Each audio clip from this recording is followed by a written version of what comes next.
Warm welcome to everyone. Excellency Kanchameta, thank you for coming. Esteemed guests, friends and colleagues, it's my great pleasure to welcome you to this event on digital transformation, the CEO's perspective, and in the Cambodian context.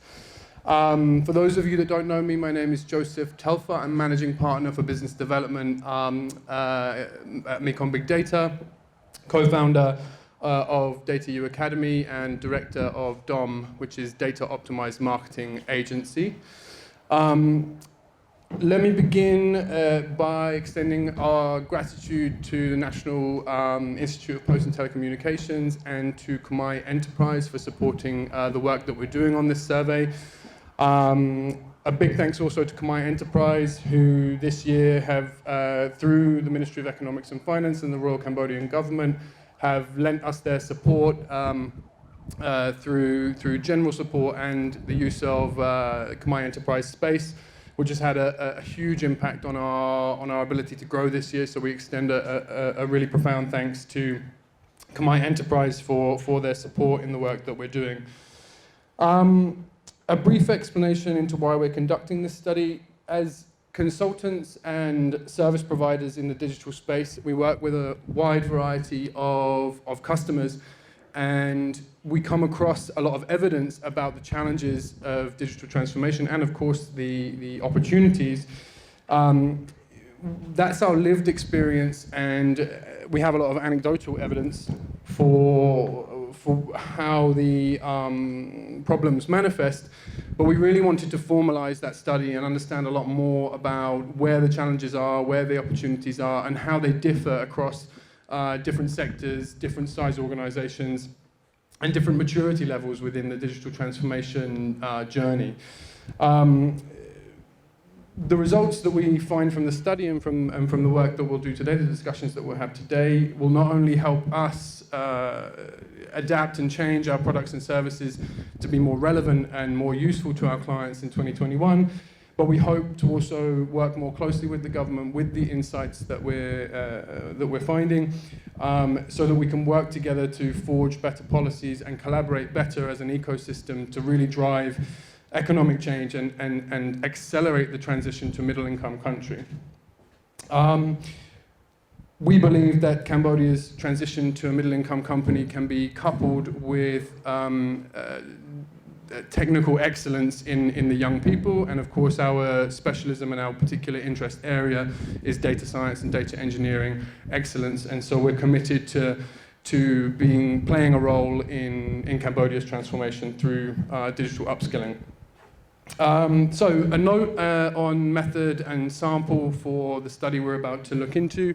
For now, we've limited the survey to what we might call the top 200 companies in Cambodia, and many of those people are here in the room today. So a big thank you for those of you that have already participated in the study, and I guess a request for those of you that have not yet had the time to participate, please do take that time, because it really helps us to build a more robust data set on the challenges that we face. As we move forward with this study, we'll be extending the study out to the SME market through some targeted advertising.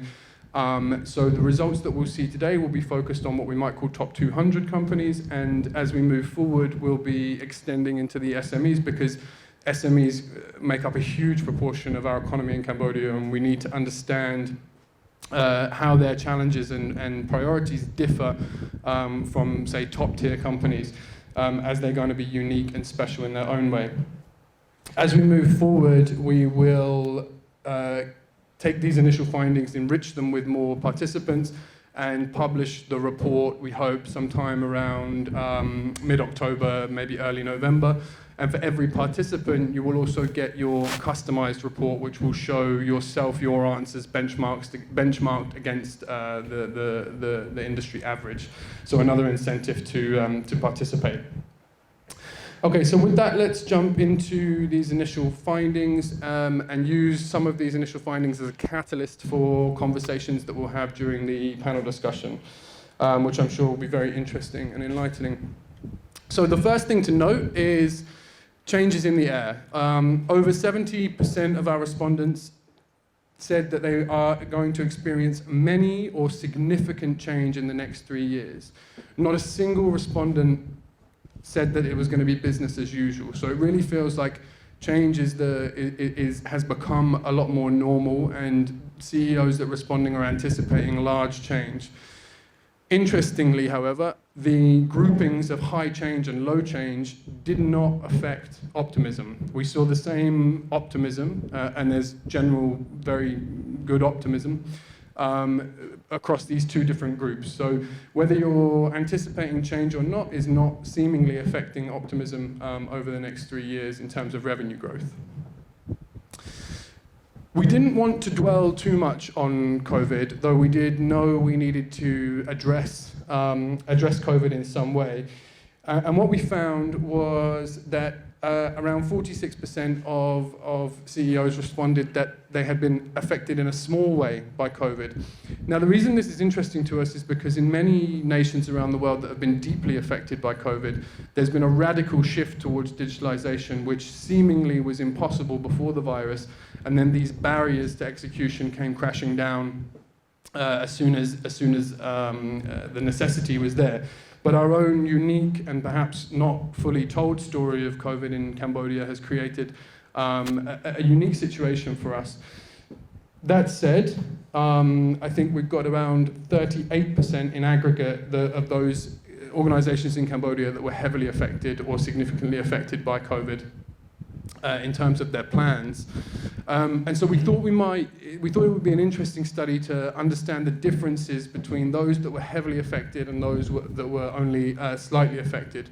And so when we looked at that, we found that the main differences between low impacted groups were that they described their process automation as intermediate or advanced. They described their approach to innovation as strategic, meaning totally embedded in everything that they do. And when it comes to the skills gap and headcount, they have a rising headcount and anticipate a further rise in headcount, and describe their skills gap as less than the other grouping.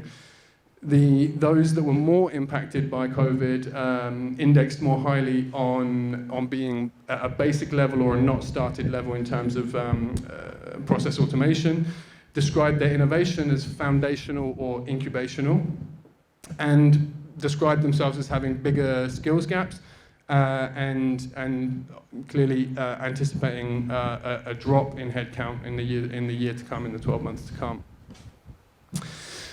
Next, we asked about technology systems. 55%, across the board, everyone is using technology systems to a certain degree. I think that's a fairly obvious statement. But 55% of our respondents expressed that there's a heavy use of systems, but that those systems are fragmented. So another thing that we wanted to study was how do priorities and challenges change when we experience our technology systems as fragmented versus unified or embedded or strongly embedded. I think we all know that fragmented systems exist. We asked one of our audit guys to kind of go back and look at some client data maps, systems mappings, and then remake it so that it was kind of unique. But this is something that we experience commonly when we join a new project and we start to map out the data systems and the technology systems that are being used. Whereas with the high fragmentation systems, limited budget is still important, but far more important is the lack of expertise to lead those digital skills. So in a sense, what we're discovering through this, and of course we need to build this data set more, is that fragmentation in systems down the line leads to a greater need in human capital to unpick that complexity and to manage that complexity. And equally, in terms of priorities, a lot more time is spent on integration and training than it is on actually developing softwares and kind of customizing things. So that was something that we found interesting as a consideration on your organizations as you move forward, going into a kind of custom build or more into a fragmented system, noting that as those systems move forward, there's going to be a greater need for middle management training and upskilling in order to coordinate those disparate systems. In terms of IT projects specifically, actually the challenges are completely unified. It doesn't matter if you're high fragmentation or low fragmentation. When it comes to IT projects specifically, the challenges across all groupings are lack of budgets, project overrun and delays, and a lack of skills, and that's uniform across all of our groupings. When we're looking at digital literacy, the highest confidence is in digital marketing, with about 58% of respondents describing their current level of digital marketing as intermediate to advanced. The lowest confidence is in data and analytics, where only around 75% claim to be not started or only very basic in their approach. Perhaps more surprising, and what surprised us, was that 89% of respondents have started automation, with 40% describing themselves as intermediate or advanced. And automation itself, if we drill down a little bit more into automation, we asked if our respondents felt that automation would be a good thing, a positive thing for jobs in Cambodia, not much impact, or a negative thing for jobs in Cambodia. And overwhelmingly, 83% believe that automation is going to be have a good impact on jobs in Cambodia. And I think that's something we echo very much as well, along the lines of transforming the skill base in Cambodia from low skills to high skills. And in our view, automation is one of those areas where technology can have a real impact. 78% of respondents felt that automation would have a significant impact on their business. So 83% seeing it as having a positive impact on Cambodia generally, and 78% getting ready and believing that that impact is coming on their organizations. And when asked about where the most impact of automation will be felt, the three main areas that CEOs responded was sales and marketing, customer services, and business processes. When we looked at the priorities of data and analytics, we get back to the same idea of automation. What are your hopes? What are your priorities when it comes to implementing more larger scale data and analytics? This same word, automation, comes up as one of the highest priorities for CEOs who have responded. Second from there is driving strategy and change through insights, and the next slide is going to kind of come back to this as well. And then the final priority is building data-driven culture through data literacy. When we look at the challenges, overwhelmingly large score, and again, this is related back to our second priority here, driving strategy and change through insights. The biggest challenge, however, is making those insights, making the data and the insights useful and putting them into action. This is the main response that we got, was it's so difficult to actually take what we have and make it useful in some way. The second challenge is storytelling with data. I guess, in a sense, that's related to the first. If you've got it, then what? Then how do we use it? How do we tell stories with it? And how do we take it forward to have meaningful ROI for our companies? And then the last challenge, and I think if we do have any, I don't know if we've got too many CIOs in the room today, but cleaning. The quality of data that we get and the process that we have to go through. I think if you ask some of the young data scientists that are around here today and ask them, what is your job? Most of them are going to say, 80% data cleaning, because it's a massive reality. So the cleanliness of our collection methods actually has a massive impact on our ability to make the data useful, and these challenges are being written by CEOs in their responses. Moving on to the skills gap.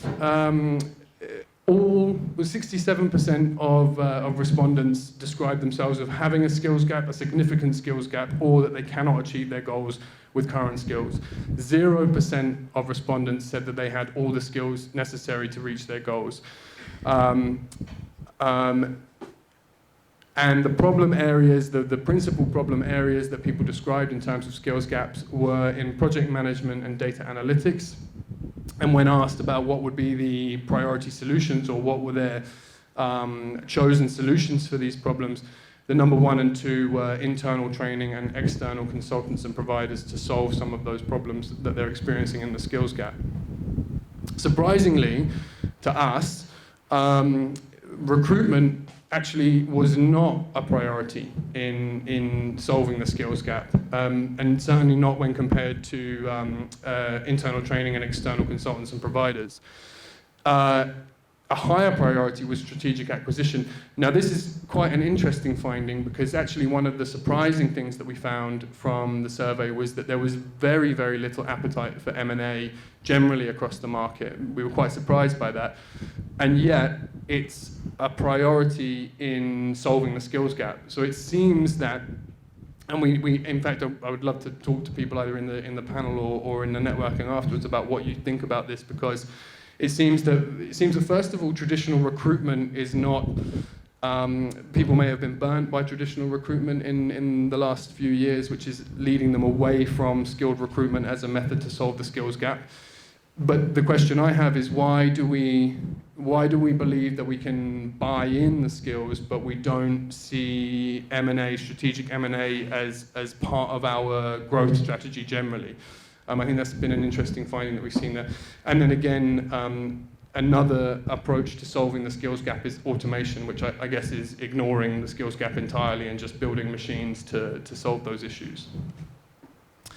We asked respondents if there was an increase, if tax credits were available for training or learning and development programs. Would it increase the amount of spend on training? And 68% said yes, it would, but there was no uniform answer on how much they would increase their spending on training given those tax credits. We're very lucky to have SDF here today, who are going to talk about the funds available for your organizations to invest in training. So they'll be speaking about that a little bit later, which funds or tax credits are, more or less the same. But I guess what we found interesting was that 30% really said, no, I wouldn't train anyone any more than I currently do, even if it was 50% discounted. So that was a surprise to us. In terms of key strategic priority areas, the two main areas of strategic development, strategic priority areas, are talent development, which I think we've seen in those previous slides is fairly obvious. And then the second area of priority focus is a stronger focus on clients and their needs. And actually, when we look at where CEOs are thinking about their priority investments, measuring and understanding the needs and experience of the customer comes a very high first, with equal weighting on increasing data analysis capabilities and that people and skills development again. So with that and looking here at people and skills development, as mentioned, I'd like to welcome Sinmonin to the stage, who is from the Skills Development Fund, part of the Ministry of Economics and Finance, who will talk to us today about how we can access skills and training funds, and talk to us a little bit more about the government initiatives in this space. So many thanks for your time and attention. I'll hand the stage to Sinmonin. Okun. Maybe use this one, because that one is being a bit strange.